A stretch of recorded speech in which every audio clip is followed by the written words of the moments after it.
I'm going to demonstrate how to build a very simple workflow application in Bonita. This is with the Bonita Community Edition version 7.11. The application that I'm demonstrating today is very simple. The idea is to approve a request for annual leave. So let's start by defining the business data model in Bonita.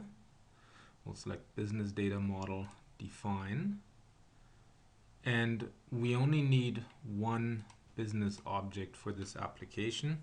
That is the request object. So we'll rename the default object to request, and we'll give the request a number of attributes.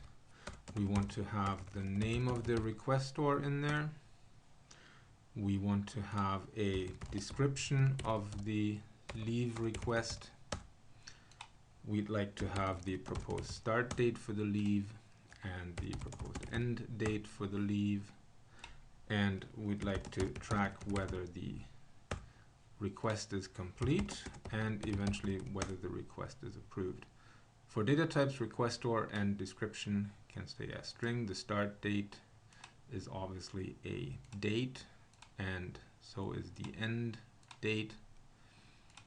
Whether the request is complete is a Boolean value, so it's true or false, and the same for whether the request is approved. This is all that's required for our simple application, so we're just going to save that. Bonita tells us the business data model has been modified and it needs to be deployed. We can do this now, or we can deploy this all in one go later when we deploy the rest of the application or the rest of the process. Let's deploy this now. We'll choose clean deploy, which erases the database first and then recreates it based on our business data model here. So it should deploy successfully. All right, the next thing that we want to do is define the organization. So we'll choose organization, define. There's an example organization in Bonita. We'll just delete this and we'll add our own. We'll give this a name. Let's pretend we're some big bank. And let's define a very simple organization where we have two groups. We have a group of employees and we have a group of supervisors. And of course you can make this as complicated as your actual organization is. Let's define a number of roles. We have a role of accountant, and we have a role of HR clerk,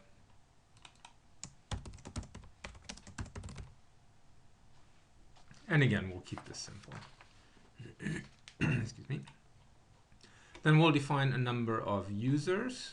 So users are the people working in the organization that will use the Bonita workflow management system and that will participate in the various processes that we're defining here. So let's create user Bob, give him a password that we can remember, give him a first name, give him a last name, and let's say Bob is a supervisor and he is an accountant. So we'll add a few more. We'll add user Don. Again, we'll give Don a password that we can remember. Don's manager is Bob. Don is in the employees group and he's in the accountant role, and Don's name is Donald Delinsky. We'll create another user, Mike.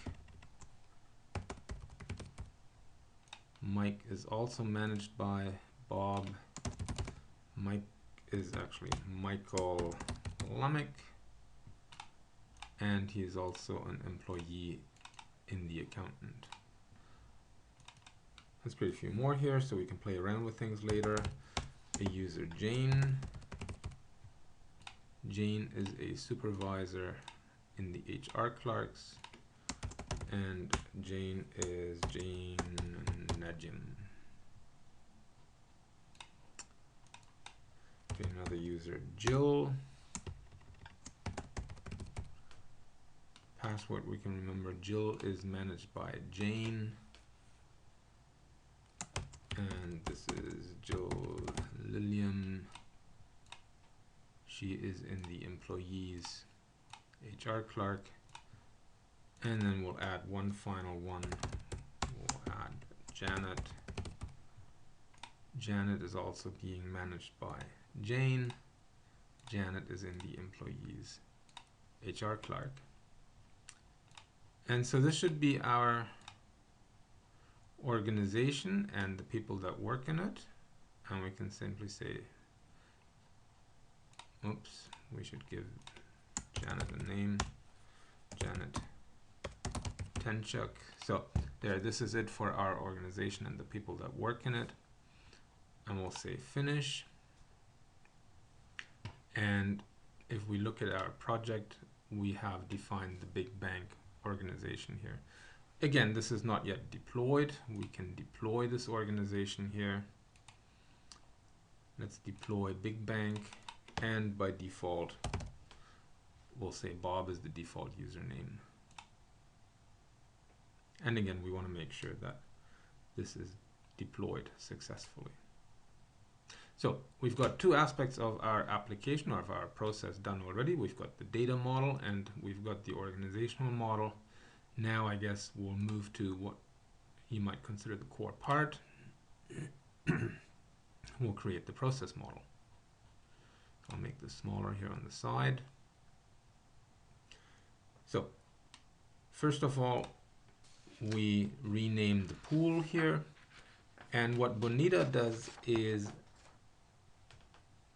the pools in Bonita represent the processes rather than the organization. So we'll name this pool approval process. And you can see this reflected in here. And we need 2 lanes for our application. So we'll add a lane here. We'll rename the first lane and say this is the lane for the requestor, and this is the lane for the manager.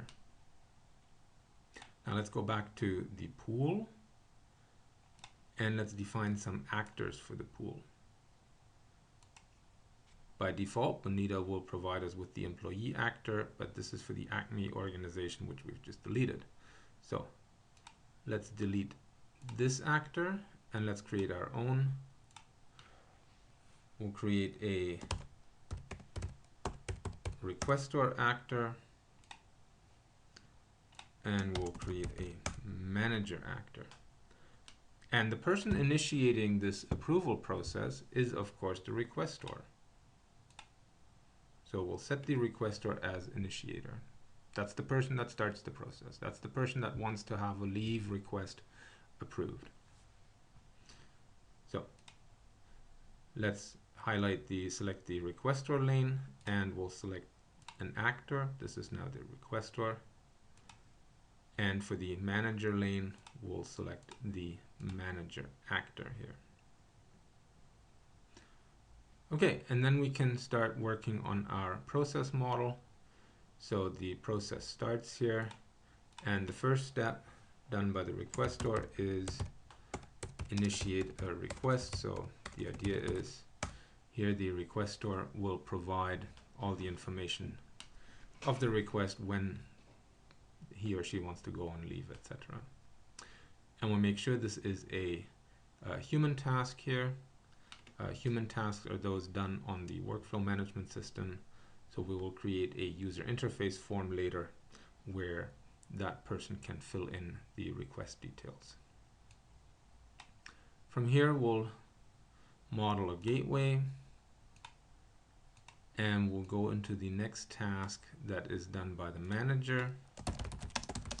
that is the check and approve task. Sorry, let's get rid of that. And make sure that this is also a human task. And we'll go into a exclusive gateway here, because either the requestor needs to revise the request if it wasn't complete or it wasn't any good, or if it was complete, then the requestor can receive the result of that request. And both of these tasks should be human tasks.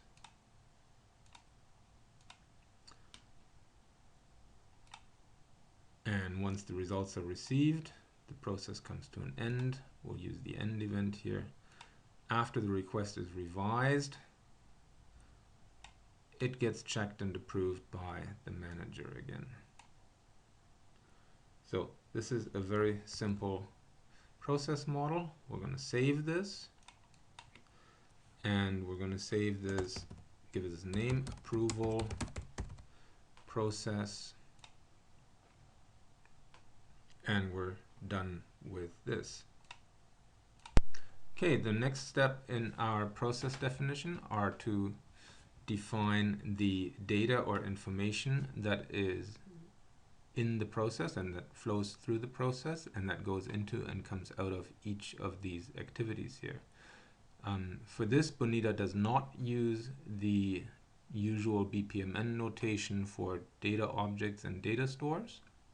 Instead, we define business variables at the pool level. So we'll select the data tab here, and we can define business variables.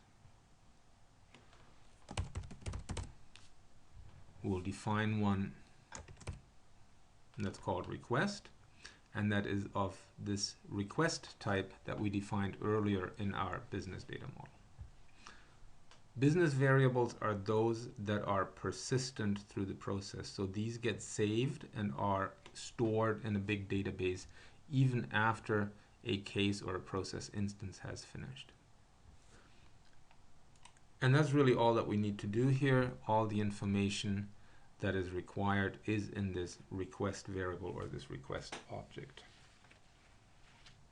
Now, the next thing that we can do at the pool level is to look at the pool instantiation form. This is the form that is displayed in the user's web browser when the user starts a process instance. And we can create an automatic form here for us. We'll just say edit. And Bonita opens the user interface designer with a sample form. This sample form just has one button in it. It says submit. We can change this here. Start a new leave request application.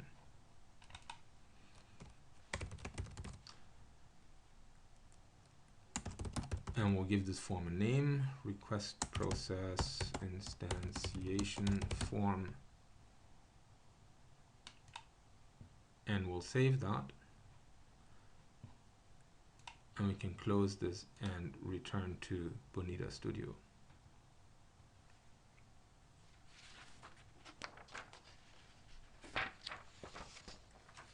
Right, next we're going to look at the exclusive gateway here, and we're going to work to enter the conditions that tell us when does the process go this way or when does the process go that way. For that, we'll highlight the flow from the gateway to receive result, and we'll make that the default flow, and we can give this a name. This is the label that shows up on the line. We're just going to call that is complete. So when the request is complete, then we go to receive result. Now, this is just the name. This is not an actual executable condition that Bonita will check later. That we will do for the non-default flow. First, we'll give it a name. We might say not complete. And down here, we will need to write the actual condition that Bonita checks. For this, we'll edit this. And we'll use a little script. We'll give this script a name, request not complete. And from the business variables, we can get the request object. And we'll select a method that does what we want. So is complete, or rather is complete. And we'll prefix this with an exclamation mark. That means not. So when the request is not complete,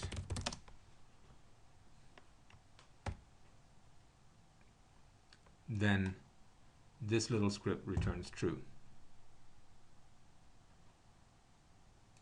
We'll save that. And this now is entered as the condition here. So when the process gets to this gateway, this condition is checked, the script is run or evaluated, and when the script returns true, we go along this flow arrow to revise request. And the condition simply said not is complete. So when the request is not complete, we go to revise request. Otherwise, the default flow is to receive result. Okay, so this is the data perspective at the pool level, the business variables, and the conditions. The next thing that we'll do is we'll create user interface forms, and we will define the data that goes into or comes out of the various activities. So what we'd like to happen for initiate request is that the user enters the request information as much as is necessary. So let's highlight the initiate request, and let's look at the execution tab here. The way Bonita handles data is through contracts, and we'll define a contract that defines the information that is handled or needed by this task. And we can do this simply adding from the defined data in the pool. Here's our request variable. And we're going to say that the action is to instantiate. Instantiate means to create a new object. So the initiate request activity will create a new request object. We can rename this, but let's not worry about that. And on the next screen here, we can select which attributes we'd like to work with. Now, we don't need all of these. The requestor is something that shouldn't be on the form, that doesn't need to be filled in. This should be happening automatically. The user should be working with the description, the start date and the end date. That's what the user has to provide. And whether it's complete or not, or approved, is not up to the user to decide, so they shouldn't even be providing values for this. We'll ask Bonita to generate storage operations so that when the form that the user sees and enters all this information in is submitted, the content of the form automatically gets stored in the business variable in our request object. And that's all we'll do here. We'll say finish. We'll OK this. And it simply tells us there are some attributes that will not be updated because, well, we have deselected these. If we now look at the operations, we see that after the form is submitted, 3 operations will be carried out. Request set description is set to the request input description. Request input was the data on the form. Request set start date set to the request input start date, the data on the form. And request set end date is set to the end date on the form. Now I said the requestor was supposed to be filled in automatically. So we'll add an operation for that. And again, we'll select our request object. We'll change this here. We'll use a Java method. Set requestor. And we'll edit the script here that gets us the name of the person making this request.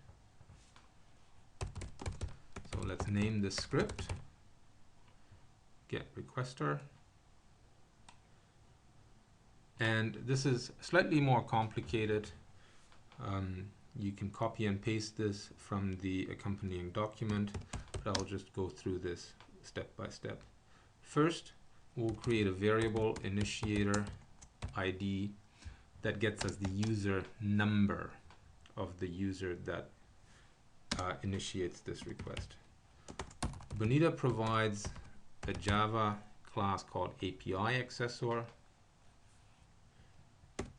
from which we can get the process API, and through the process API we can get the process instance. Process instance ID is also a variable that's provided automatically, and from the process instance we can figure out who started this. Now once we've got this, we can return the full name of this person. Again, we go through the API accessor. This time we'll get the identity API, and we'll get a user whose ID we've determined just in the line previously. And off that user we get the first name. We'll add a space, and we'll do the same thing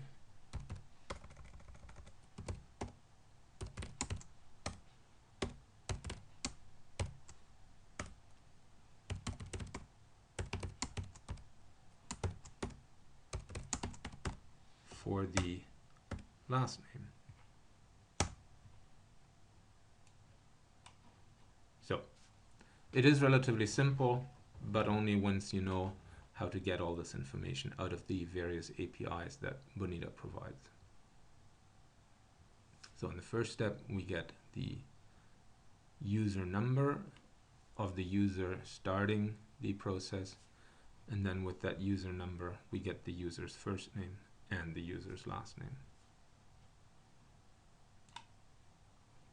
So with that information, we populate our request object and we set the requestor. Okay, then now that we've defined the contract and the operations, let's create the form that the user will see on screen.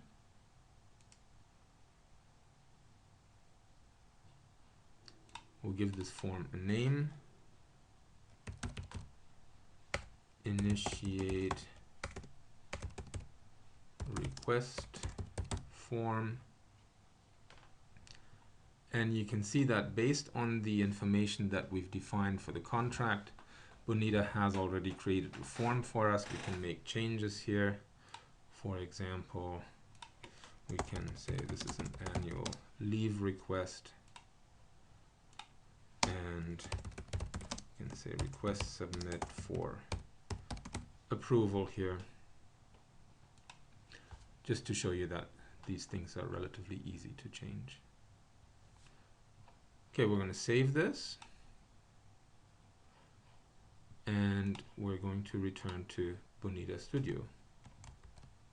Save that here, and we're going to continue doing the same things for the remaining activities. So let's highlight check and approve and define the contract.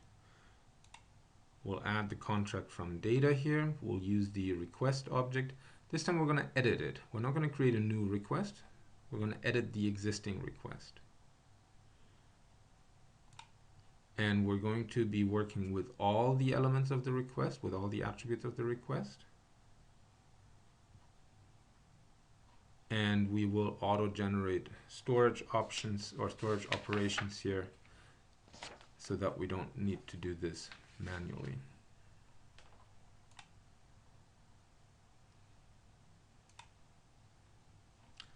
And again, we can look at the operations here. Now, for this activity, the check and approve, the manager should of course not be able to make changes to the request store, the description start date and end date. So we'll remove these operations, but the manager should be able to make changes to whether the request is complete or whether the request is approved. So we'll leave those two in. And we'll create a form, give it a name, check and approve form. And again, we're going to make some changes to this form.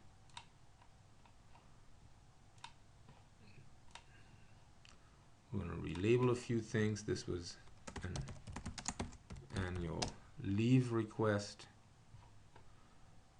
Here we might say person requesting it.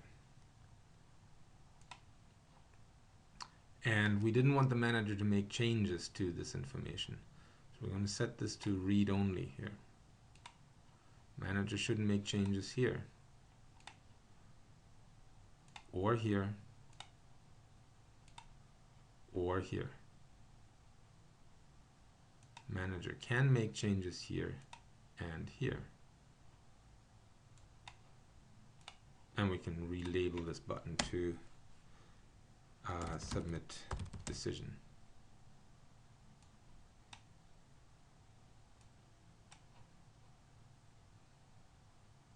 I'm going to save the form. And we're going to return to Bonita here. I'm going to save this. And we'll go back to revise request now. We'll define the contract, our request object. We're going to edit that. But we'll only need the description start date, end date for editing. The requestor shouldn't be changed at this point, and whether it's complete or approved should also not be changed by the requesting person. We'll generate storage options automatically, and we're just going to say finish here. Again, some attributes will not be updated because I've deselected them, and that's fine. And we can look at the operations here.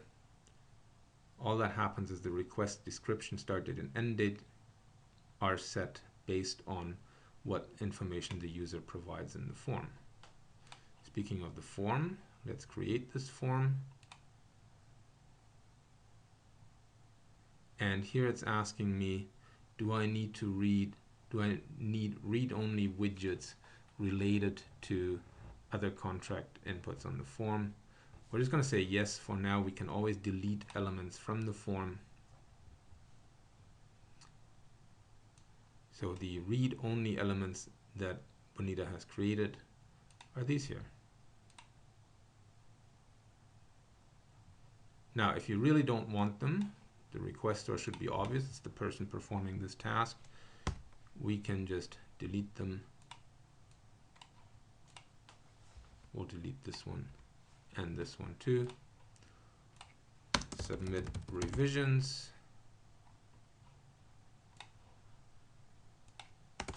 And this is an annual leave request. And notice in most forms there is a display name for the task and a display description for the task. Those are things that are automatically filled based on what you provide in the Bonita task or activity definitions. We'll come back to this once we finish this form. So this was the revise request form. I'm going to save that. And we're going to go back to Bonita. So looking at the activity here, we'll get the description and the name. Those are the two elements on the form that I mentioned earlier. So this is revise request is sort of the big title that you'll see, and description is the smaller font description that you can add there. Okay, we're not going to worry about those details here. For a real production application, you would want to add some explanatory text here. Again, that will also show up on the form for the user. And then finally, we'll look at the receive result activity here. We'll define a contract. Again, the request object, we're going to edit this. We want, well, we don't really need the request store. We'll want all this information for the user to see. And in this case, we don't need storage operations because we're not going to make any changes to this information. This is only for the requesting user to look at. I'm going to say finish. And we note that there aren't any operations defined. Let's create a form.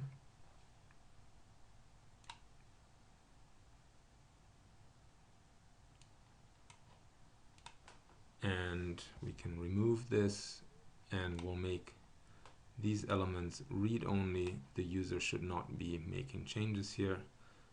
And in fact, if the user were to make changes, there aren't any operations that write these changes back into the business variable, the data object, for storage in the database. So nothing would happen anyway. So we can label this, say file away and end process or complete process.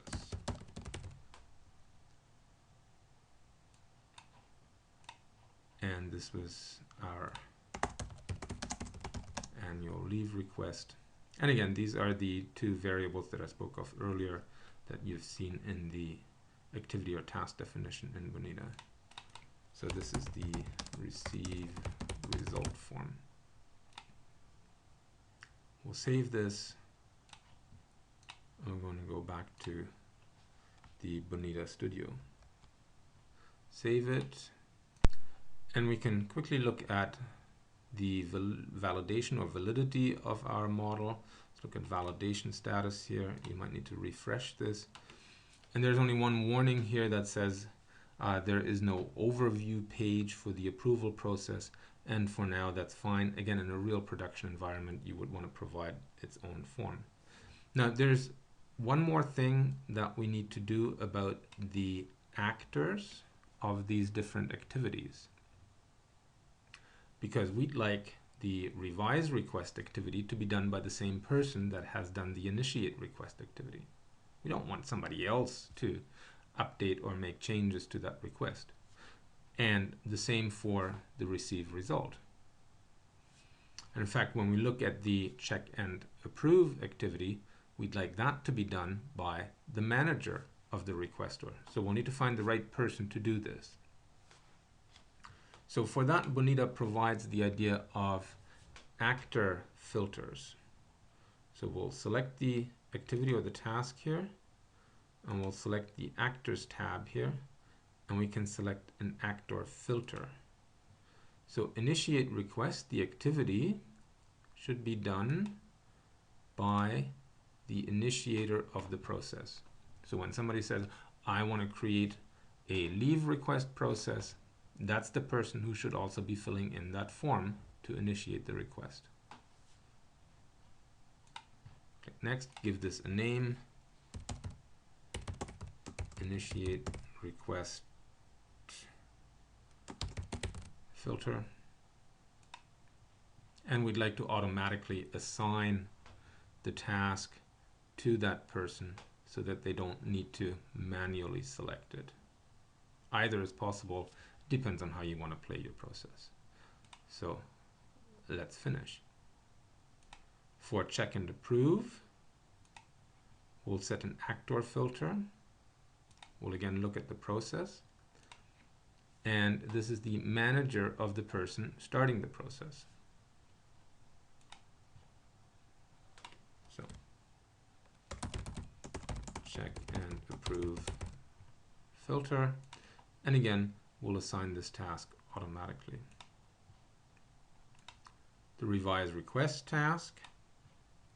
We could simply say, well, it's the initiator of the process again, but just to make this more interesting, we'll look at the process and we'll say, well, it's the performer of a task, of a previous task.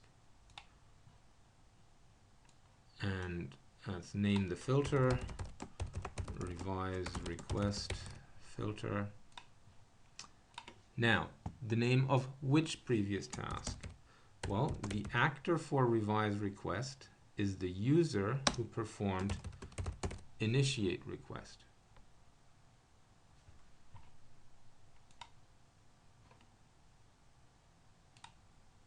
And we'll set an actor filter for the last one here. We'll make it easy again. It's the initiator of the process.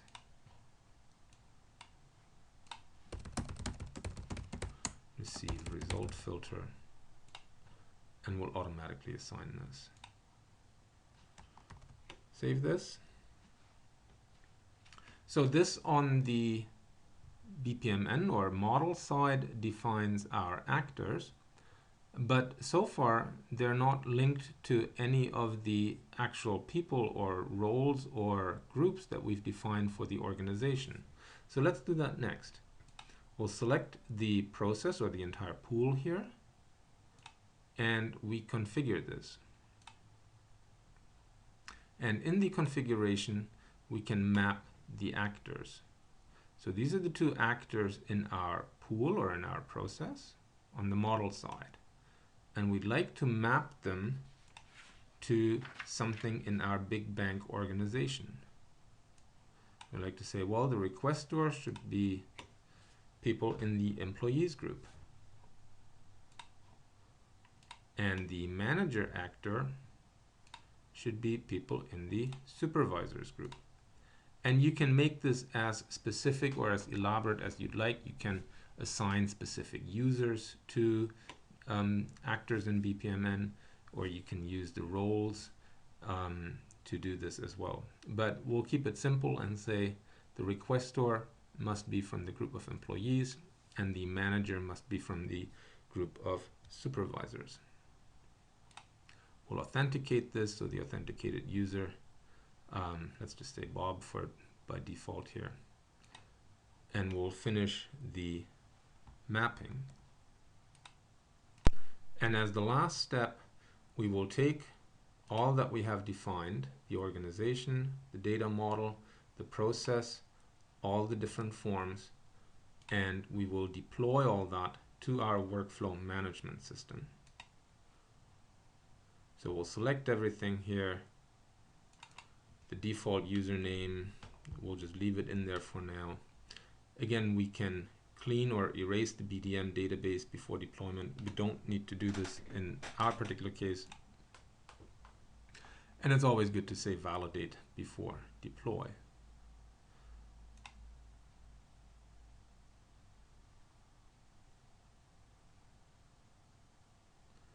So we can log into our portal now.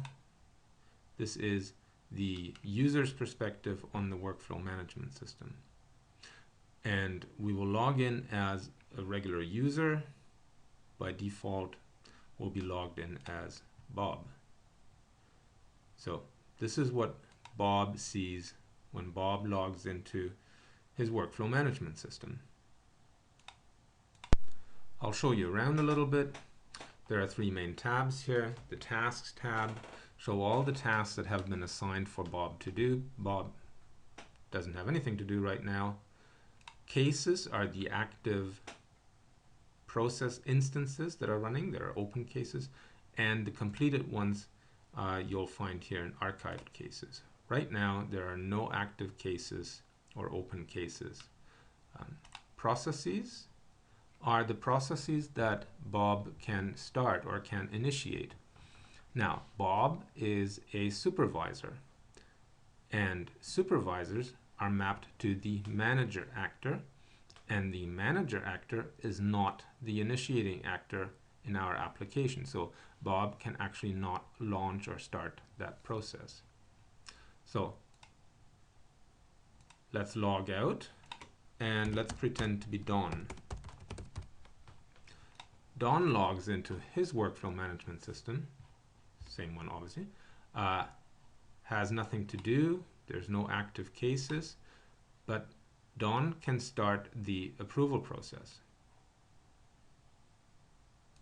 We'll start a new case, a new instance of the approval process, and this is our process instantiation form.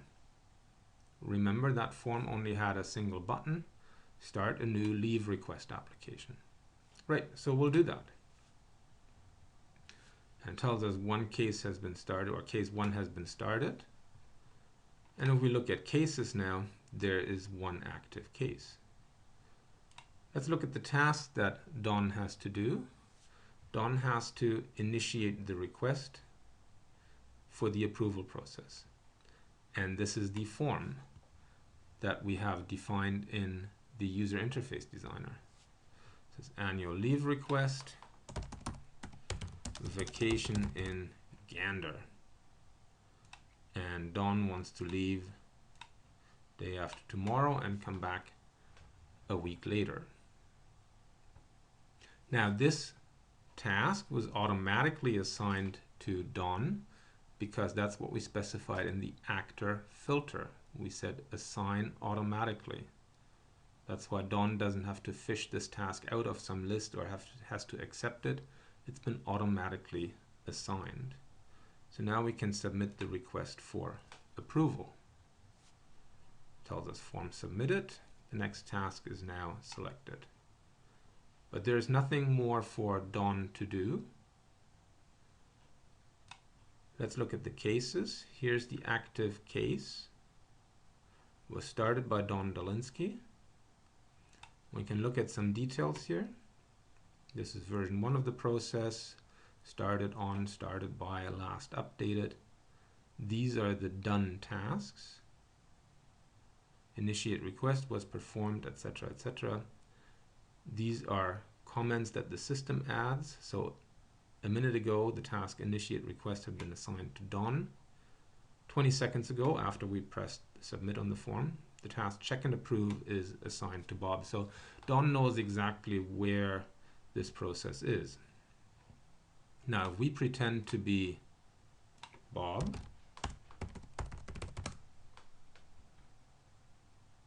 then we see the check and approve task here, and that's been automatically assigned because Bob was the manager of Don, so is the manager of the initiating actor.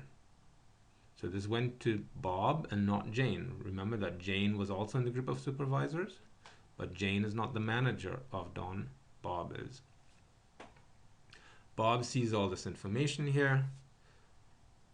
Note the person requesting was automatically filled in. Vacation and Gander start dates, these are read-only as we have defined on the form, and the only thing that Bob can do is tick whether this is a complete request and tick whether this is approved. Now let's pretend Bob is not very happy with this request. He doesn't approve it and he says it's not complete. You need to provide more in the description. So Bob submits the decision, and if we look at the case information, we see that the task revise request is now assigned to Don. So this is now back to Don here. Let's pretend to be Don.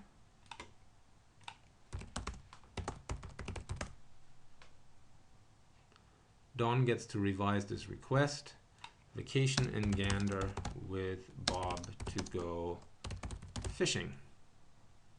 See whether that works any better. Don submits the revisions here. And again, if we look at the case, we see check and approve is now assigned to Bob again. And in fact, there are other things that we can look at. We get the case overview here. which gives us similar information, but most importantly, it gives us information about the data in the process. So this is our request object with the various attributes. The requester is Donald Dolinsky, the description, start date, etc. And down here, it gives a timeline of when things were assigned, when things were executed. And we get a little bit about case starting times as well. So somewhat the same information, but here we see the business data. Okay, let's pretend to be Bob again. And Bob sees check and approve again. Now Bob says, oh, I'm very happy. Don's going to take me along. We're going to approve this, and we're going to say it's complete. The decision gets submitted. And if we pretend to be Don again, then Don can receive the results. There's nothing Don can change. We set all of this to be read-only on the form. Don can just file it away and complete the process. But Don can always go back into the archived cases and say, look, I want to find out whether that request was approved, and yes, it was, and it was completed, and in fact, it was checked and approved the last time by Robert Beetroot here. So this is a very quick run through of a very simple process defined in Bonita.